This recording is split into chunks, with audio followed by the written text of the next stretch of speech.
What's up gang, my name's Will and I'm making an assortment of music under the moniker Hush Child. Now if you've been here before, you know the drill. Whack a like on this video, get that algorithm rolling and subscribe if you haven't already. This episode is of course sponsored by DistroKid and we're going to get into how DistroKid can help you release your music a little bit later on in the video. Today we're looking at some chaos in the CBD, Ross from Friends, Channel Tress kind of vibes, and I don't want to waste any time, so let's jump straight into it.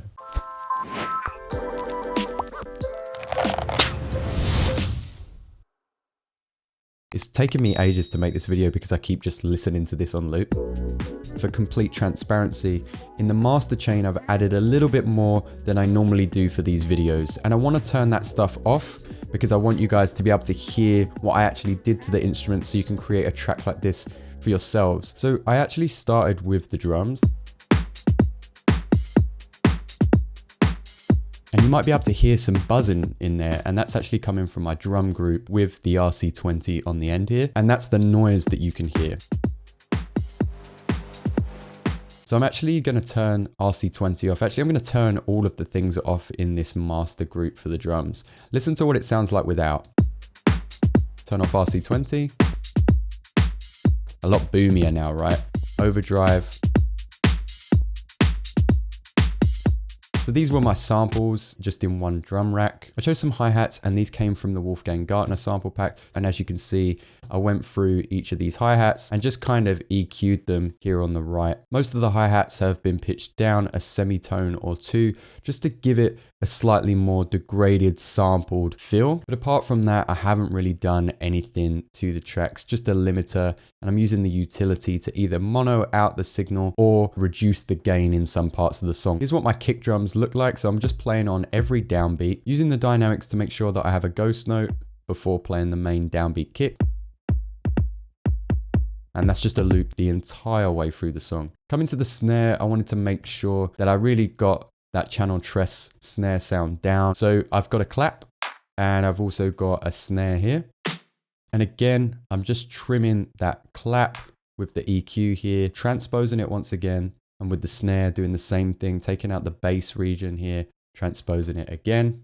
And as I mentioned before, just using the limiters or the utility for gain control and to make it mono. There's not anything too complicated going on with my snare there, but with my hi-hats, I firstly just programmed these in the piano roll and I made sure these dynamics were intentional. When I first brought them into my project, they obviously sounded like this. But that's the beauty of dynamics and why you should care about it. It gives a lot more of a humanistic feel to your drums. After I programmed these in, I also just pulled them away from the grid a little bit. So some of them are completely on the bar line, whereas others have been pulled back. And then as I mentioned, I threw this into a drum rack and just wanted to make it sound like it all came from the same kit. I immediately added the drum bus. I then added a saturator, just increased the drive and the bass a little bit as well as the frequency. Added a little bit of overdrive to bring out those hi-hats, and then RC20 to add a little bit of noise, some wobble, distortion, that's going to be a key component of today's video, and some digital downsampling as well. Now in my video from last week, I showed you how you could create everything from scratch with stock Ableton plugins, but then chop it up as if it was a vinyl sample or a sample from Splice or Tracklib. And I would strongly suggest checking that video out after. I took some influence from that video in today's episode. I'm using mostly stock instruments in this project, apart from some of the noise and the saxophone sample that we'll come to. And the main reason for that is the sounds in Ableton just work. Some people knock some of the preset sounds, which I understand, but in this project I used a lot of presets because it was all about the processing. And you'll see as we go in, there's a lot of automation. So if you guys don't mind, I'm going to come back to the bass because it wasn't the central driving force for this track. It all started with the chords.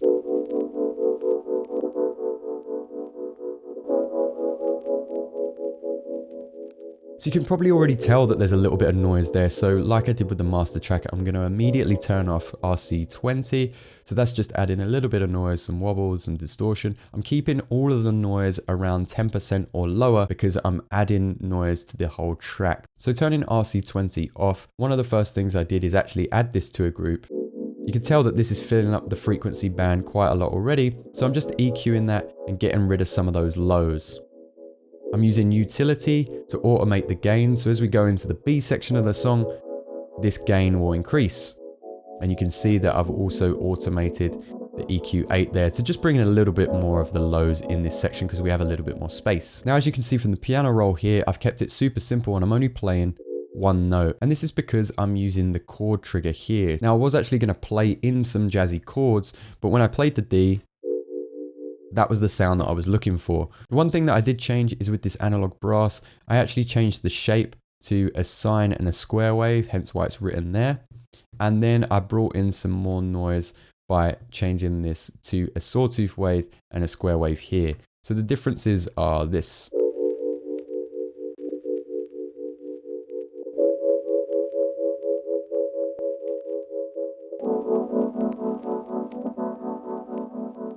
This second one has a little bit more going on with the auto filter. The LFO is mapped to that auto filter frequency. So it just gets a little bit brighter, a little bit darker, but I haven't used the echo. On the sine wave version, I have used the echo and I'm using the LFO as well. But as you can see, there's a lot more movement going with this one. I'm also using the auto pan. The EQ8 is being automated a little bit here. You can see that I just hit record and move my EQ through the track. I'm using the glue compressor to bring everything together and a little bit of RC20, but of course with noise turned off because it's going to go to that master group. So the main thing that you can hear from these chords is actually coming from the auto pan. Without the auto pan, the chords would sound like this.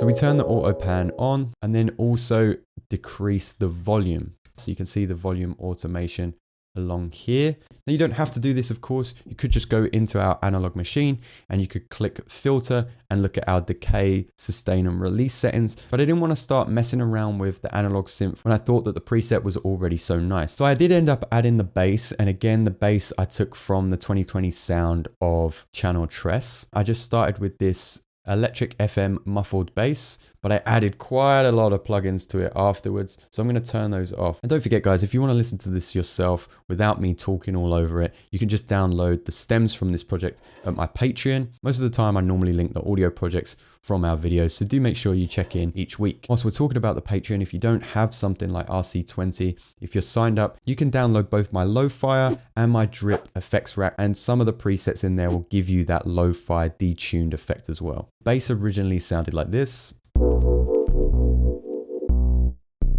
So just my standard preset, but I've increased the attack a little bit so it doesn't clash with my kick drum, and it has a little bit of a pitch drop here, just 9.5% there. This is what my bass is playing. Then just up a couple of semitones until the end of the bar. Nice catchy little loop there. And I used the same tactic as I did in my last video at recording this in a higher octave first, so I could actually hear the notes, and then holding shift, selecting everything and pressing down a couple of times. And then it would sit in a register that was more applicable to the bass. I didn't really worry about dynamics too much, but after this I did add the saturator, a little bit of drive, change the frequency. Overdrive, because I wanted to bring this out of small speakers, laptops, phones, that kind of thing. I use Waves R bass quite a lot. I use Sausage Fattener quite a lot, but I wanted to show you guys how you could do it with stock plugins. So I just brought that drive down to 30%, and then I just swept the EQ here until I got to like the 80s, and that seemed like a nice place to sit my bass. Added RC, of course, again keeping that noise down at 3%, a little bit of wobble, distortion, digital there, no space, no magnetic, but I did roll off the EQ quite a lot to about 350 hertz, so that's keeping that bass really round. I added the compressor, sidechained it to my kick drum, and then a limiter. If you notice, I'm just bringing that ceiling height down to minus 10.5 because it was really boomy before. And then I'm using the gain to again just ride that volume automation a little bit more. And that was that for the bass. Now with these two instruments playing together, I could already spot the space in my track, and that's really important to get in this sound. You want to fill up the space in your track with other melodic parts. So try and listen out for those and see if you can put any runs or any little licks in there. I could hear this sine bend, so I added it in really early. And it's again just the sine keys preset. This is how it comes, so we're going to fold that down. But I've added the EQ8 and the RC20. This is what we get with the sine bend.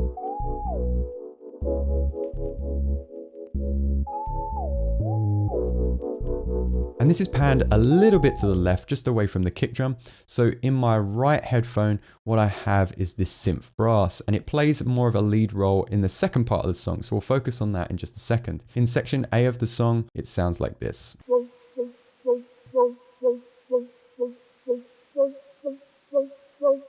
They're all playing on the downbeat, so that just helps out my chords.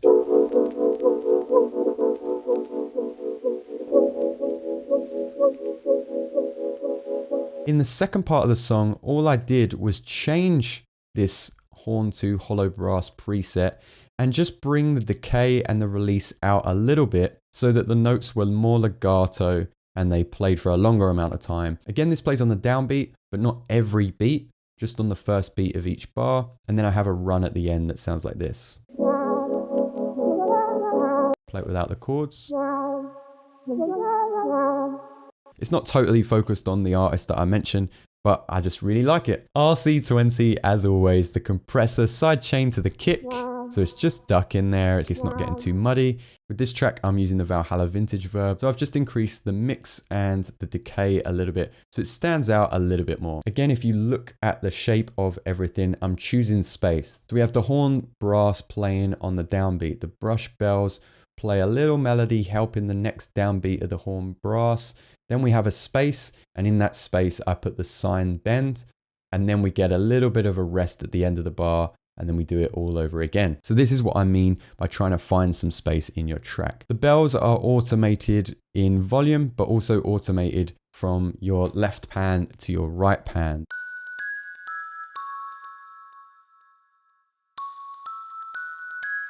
I haven't added anything to this, as you can see. I just increased the brightness all the way, maybe decrease the reverb a little bit and increase the delay. So all my melodic elements in this section sound like this.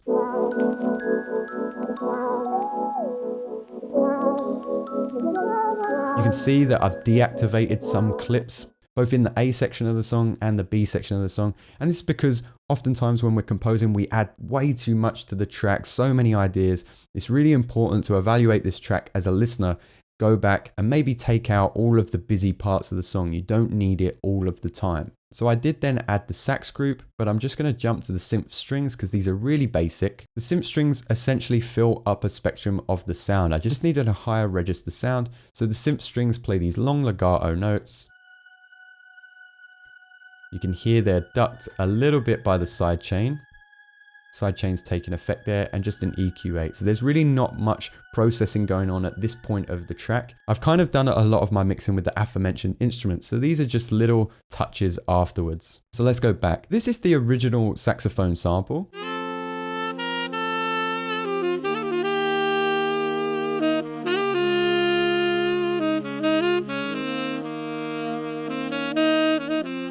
There's actually loads going on in the saxophone, which makes it quite daunting, but also quite exciting to use. So the main thing is that it's pitched differently, -8 semitones, and I've pitched this all the way through the A section. So as we come away from that -8 semitones, we move to another section that's -9 semitones. And then these little parts here have been pitched differently as well, -9, -6, and so on throughout the song. And this is what it sounds like just on its own.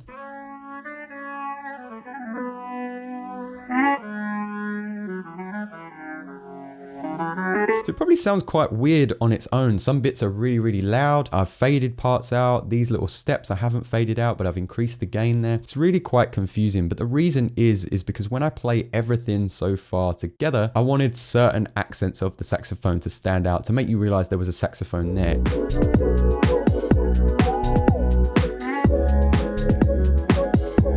You can probably hear my effects in there already. So I've just added a little bit of a sidechain. It's linked to the kick drum. I had the utility here to put it in mono, and I increased the gain, and I'm just EQing that. Without all of this, it sounds quite loud.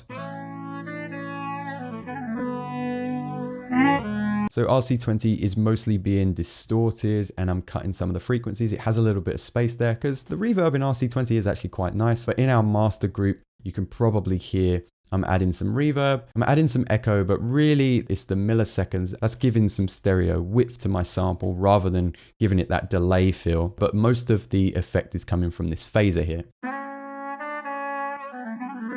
The rate is set to 2, so it's really moving quite slowly with the amount turned up to 60 and a tiny little bit of feedback. And then underneath, this was originally a carbon copy of what was above. I pitched all of these notes down an octave. But as you can see, I've kind of taken out the accented parts and the steps. Otherwise, there was just too much noise at once. I've also ever so slightly stretched out some of the samples in some areas. This section actually plays ahead and I've just warped that. So again, it fades in. It sounds like two instruments. Again, all adding to the uniqueness and the character of this humanization of the track. That was too long of a sentence. It makes the track sound human. That's what I mean. Going into our second section, again, I've just stretched out those key elements and then I'm resampling those accents.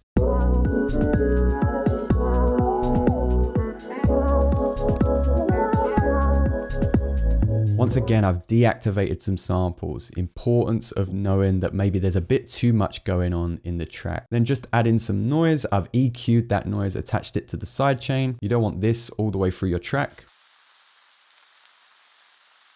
So just allowing it to be a rhythmical part of the song is really going to help. And EQ out some of those lows. You don't want all of that rumble in your song. But again, you don't want all of that brightness. You want our hi-hats to be able to come through. Finally, something that I just added at the start of this video, I just made the sample out of some white noise and then automated the auto pan. I think I've covered it in previous videos. This just helps the entire song go into that B section and it doesn't sound as jarring. So on my master, I'm going to turn these elements back on and I'll let you guys listen to this track again. If I missed anything, let me know in the comments below and I'll happily answer any questions you have. Make sure you go over to the Patreon where you can download this project. That way you can dissect these stems at your own pace and you can even use the audio stems in your own projects as well.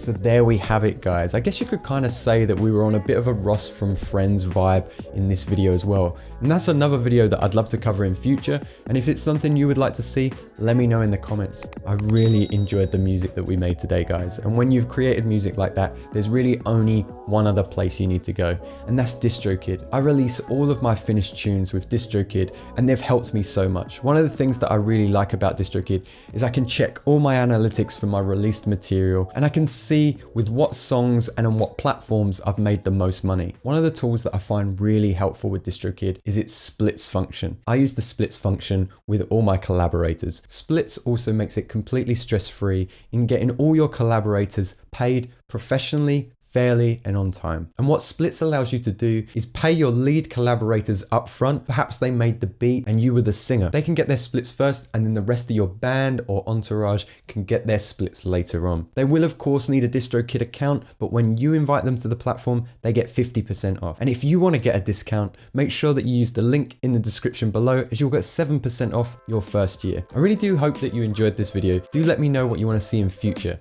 As always, guys, I thank you so much and I'll see you next time.